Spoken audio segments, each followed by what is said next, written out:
club pride. Oh, One thing you always do see on the hill when you're at a regatta, it's a big thing, isn't it? in so many different levels. Yeah, and we all do paddle for that one club.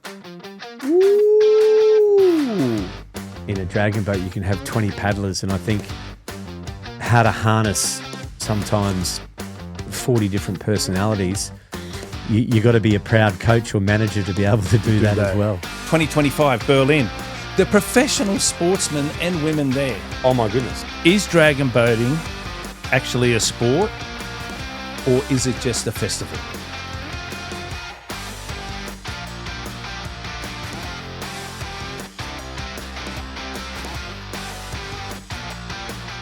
Paddles ready.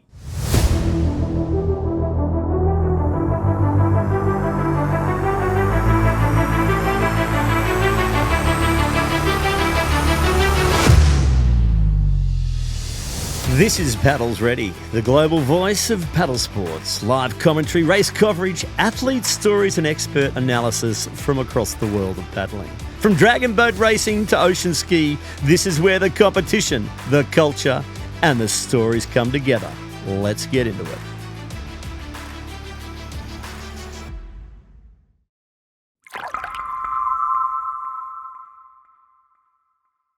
So, Hando, today I thought... Dougie. How are you, mate? Woo. You good? Oh, mate.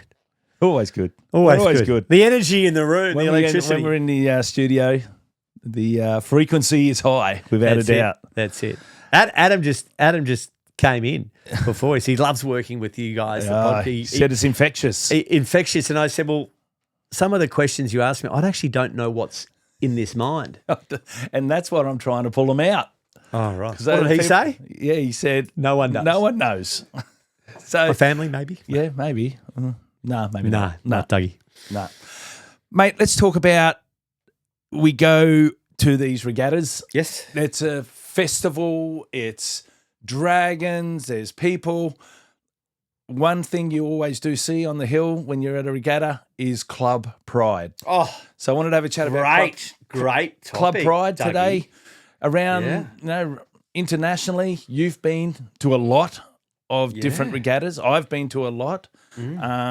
We put it over to you at home or listening in the car. If there's something that we miss or we don't know, and you're in Denmark, and in Denmark you do something that we don't know, South America, let in us the know. islands. Let us know Yeah, what your club absolutely. pride is. So, Hando, club pride, it's a big thing, isn't it?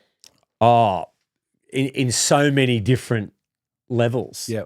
From club pride. From there's a topic. How was your club name formed? We'll touch on that, and Right. that's part of your club pride. Yep. Whatever sport that you're in, whether it's tennis, football, you have your club, you have your colours, you have your team songs. They do as well. They do. There's team songs Yep. in festivals. In the club crew worlds, we've seen them warm up together Yep. with feather boas with the breast cancer. But yeah, a lot of club pride. For me personally, the Diggers Club pride, like this logo was formed hat, after the yep. Bali bomb. Steven Spears, Tom Hunt, they will always be with us. So that's our Diggers Club pride. And then, there's different colours, different uniforms, where they're from around the globe. Yep. What province are they from in China? Well, the Chinese do it big, don't they? Oh my goodness. It's like The culture, the drums, the beat, That's it. the dragons. And it's great that, a 2,000-year-old sport plus hasn't lost any of that tradition.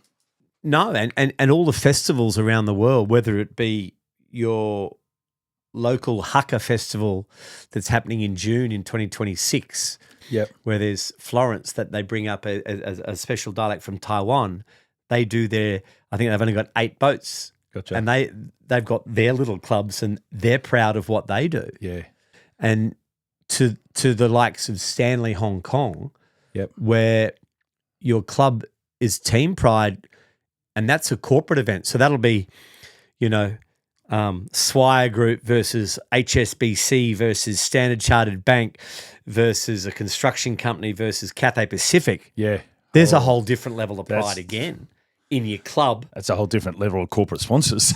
That's Hey, while you're out there, paddles ready by Cathay Pacific. That would look good, wouldn't it? Cathay Pacific on here. Bloody Emirates Airlines sounds good as well. Yeah. It's funny. A while back, we did the state titles. You and I commentated, and I remember looking down. I put some music on, or Pete put some music on, and watching the girls from Currumbin and that just dancing, and they had their outfits on. They all put on little, I don't know, what are those ballerina things? Tutus. And they had, the Pippi Longstocking plaits, and it was a spectacle. And there was Pete played a song, and the girls it was their warm up song, like you said, and they just had a tradition, and that's their tradition, and they're proud of it. Yeah, and so that's at local festivals, and when people travel abroad to club cruise, or even when they go to local events in the Philippines, in Boracay, in Cebu, Korea, they have each club has to do a skit afterwards. Yep, and again, there's your pride. So I'd love to hear about. Send us in on the pod. What is it? They've got your phone number still, so they can text you. Me. On the blog. I don't know if you saw my Instagram the other day on Insta. I actually posted the Boracay, the walking. Yes. So the Love Boracay. That's what it's called. Right. That's the regatta. So on the Friday night, they walk through the centre of the town. Right. All the paddlers. All the teams.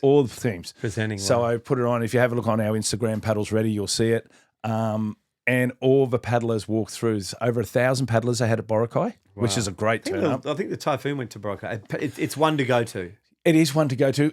Beautiful. A lot of Malaysian teams. Waters. Yeah, Malaysian teams, obviously Filipino teams.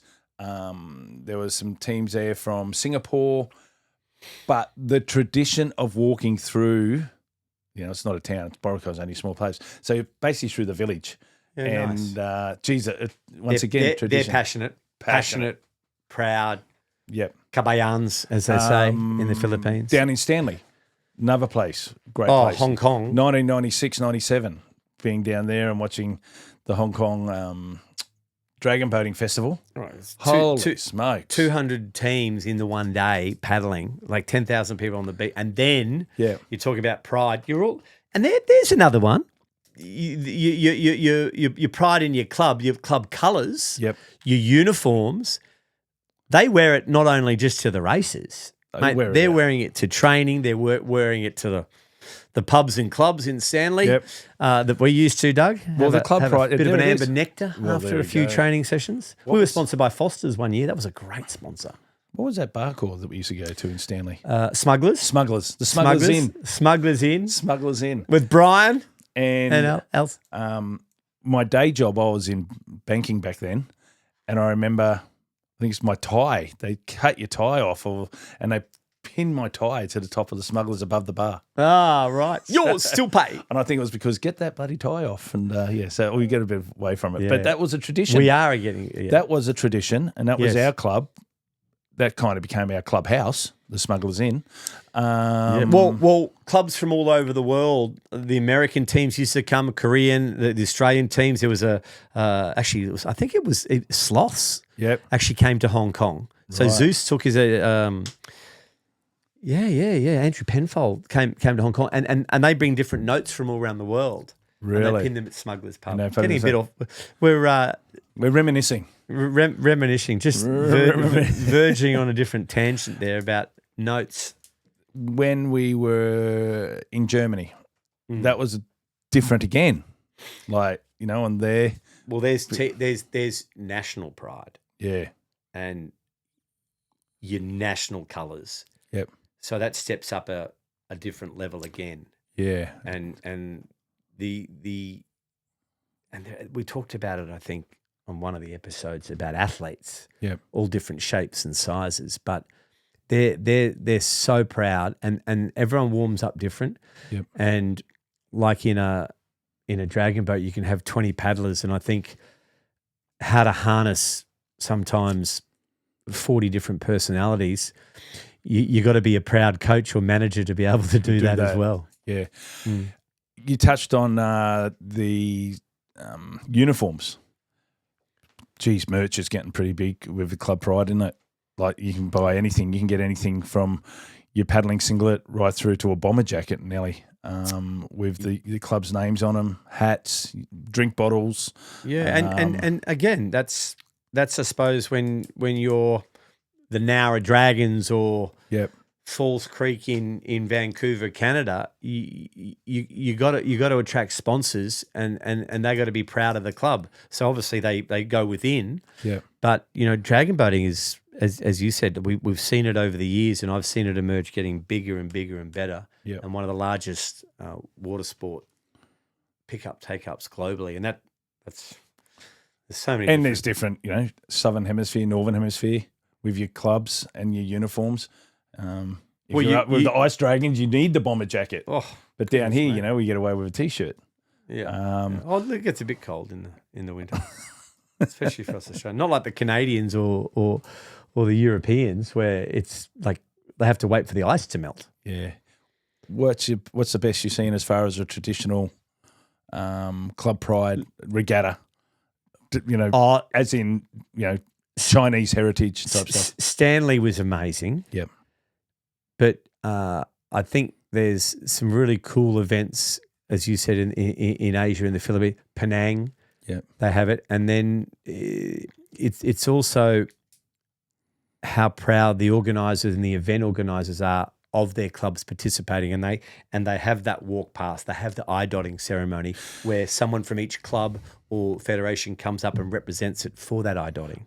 I think that eye dotting is so good and is so good for the sport. And Mr. Luau came to the New Zealand and then went to the Australian and did talk about tradition and culture. And it's such, if anyone hasn't seen it and you're at the first day of a regatta, don't go down and watch it. They had a couple of politicians there when we were at the Oz Champs. I think Jared Blay was there and Dan Purvey, and Mr. Luau was there. That tradition of the eye dotting, that's so cool. No, it's good. And then they have all the dragon dances and all of that. So, lots of different. We'd love to hear if there's any really cool traditions or pride that maybe the South Americans or the Europeans do before. What songs? Maybe they can send their team song in, Dougie. Maybe, but I'm sure there's something going on the other side of the world that we don't know about, that we should know about, and we want to voice it, and we can put it here on the podcast. Nick, that was a short and sweet one, but I just wanted to get going. I just want to get your thoughts on the club pride because it is massive, and we all do paddle for that one club that we love. Thanks, Dougie. Thanks, mate. Paddle's ready. Paddle's ready. This is 60 Seconds with Dougie, and we are still down on the water tonight at Varsity Lakes. I'm with Tracy. And Tracy, you are from the club? Gold Coast Dragons. Gold Coast Dragons. Now, I've been going through these questions, so we're going to hit you with the same ones. Worst excuse you've heard from someone for missing training? I'm stuck in traffic. Downwind or grind? When racing or training? Grind. Okay. Early morning training or sleep-ins? Early morning training. What's more important, fitness or technique? Oh, gee. Well, both, I think, but technique. Carbon fibre or wooden when it comes to a paddle? Carbon fibre. Coffee before or after training? After. Biggest talker on the boat? Biggest talker on the boat? Yeah, who talks too much? Oh, gee, Hoggy. Okay. Well, he's a sweep. Sprint or distance? Distance. Beers or a lemonade on a Sunday arvo after a regatta? Oh, lemonade. Favourite regatta you competed in to date? Oh, CCWC at Sarasota. Beautiful. Your one tip that instantly makes someone a better paddler? Just get your, what do you call it? The timing right. And if I wasn't with the Gold Coast Dragons and paddling, I'd be? With Burley. Thanks, Tracy. That's Paddles Ready. Over and out.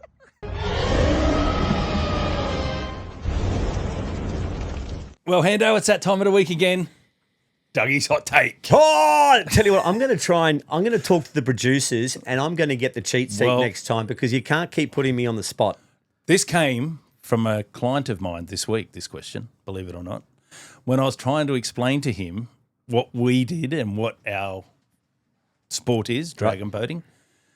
And he asked me a question and I thought, That is a hot topic, and so that's why it's this week's hot take. This week's hot take, send it. Okay, so I had to write this one down.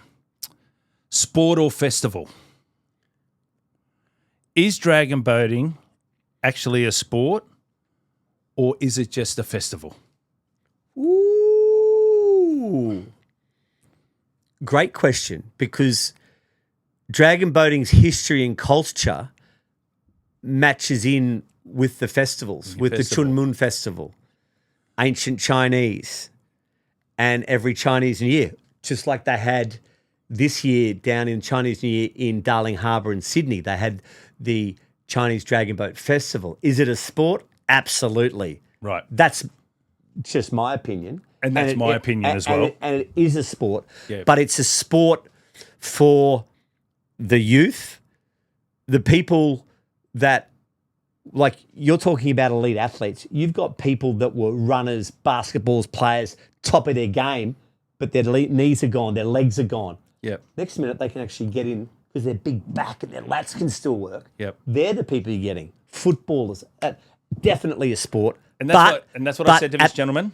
At the festivals, and we love commentating at festivals. Yes, but 'Cause I'm I a bit looked of a at it clown as when you being a really sport think as about well, it. because you do have your elite professionals, but then we have in our clubs and around the globe, the paddlers who just want to paddle once a week. So what determines that being a sport? Because that's every other sport in the world. Well- Swimming. well- I go for a swim every second morning. Yes. But I'm not an elite professional. I'm not training 6 hours a day in a pool, but it's still deemed a sport. You So- used to, though, Dougie. I used to. I haven't been there for Kellogg's a while. Iron Man. No. But so coming up in June, it's called the Hakka Festival, which is the Chinese-Taiwanese Hakka Foundation, Right. going near Pat Rafter Arena in Tennyson, Yep. where they're having a festival. And they're just crews that get together, train for 4 weeks and have a festival. So they're not in the sport at all. They're coming together for a festival. So that, pose it to you guys. Send those. What festivals around the world is coming up? What festivals do you have? Yep. And then as a sport, man, Oh, it's absolutely. crazy. I mean, Queensland. look they're- where we're off to Taipei. We're off here. And these are, and I go back to, where were we? 2025, Berlin. The professional sportsmen and women there, Oh, my goodness. that 200-metre race or 500-metre gold medal race we called, when China got first and Canada got second. Oh, my goodness. If that's not a sport, I'm not here. So Yeah. let's wrap this up quickly. 39 seconds world record for, I think they didn't break Mental. the 40. So where do we leave it here today? You and I are both on the same page as a sport. We can see the roots of the festival side of thing. So is this just one to leave alone? Yeah, but sport, then it's recreation. You want to get it into the schools because without the youth, Yep. Who's coming through? Mate, there's a hot topic in itself. Yeah, Who's coming through? You want to be able to have this sport, have a recreational aspect of it, have a festival aspect of it, Yep. but it's still a sport. Let's still get them in there. Over to you guys. We're going to send that back over to you guys on the blog or on the website. Subscribe, check on, send us a text. Some of you got my numbers. the You're hot- still sending me texts, I Dougies. know. It's unbelievable. Yeah, it's an easy number to remember. And if you find out the hot topic before I do, send it to me so he doesn't have to get me on. Thanks, Nico. No worries, Dougie. All right, Hando, there's another show. How good was that? That's another one down. I tell you what, if you're listening or watching, or watching, the viewers out there, well, what's going on? We're on Spotify, so I tell you what's going on. I have no idea what I'm going to say. well, mate, just like, subscribe, drop your email in. That's it. I'm Hando. I'm Dougie. We're out. This podcast is brought to you by PodPro Australia.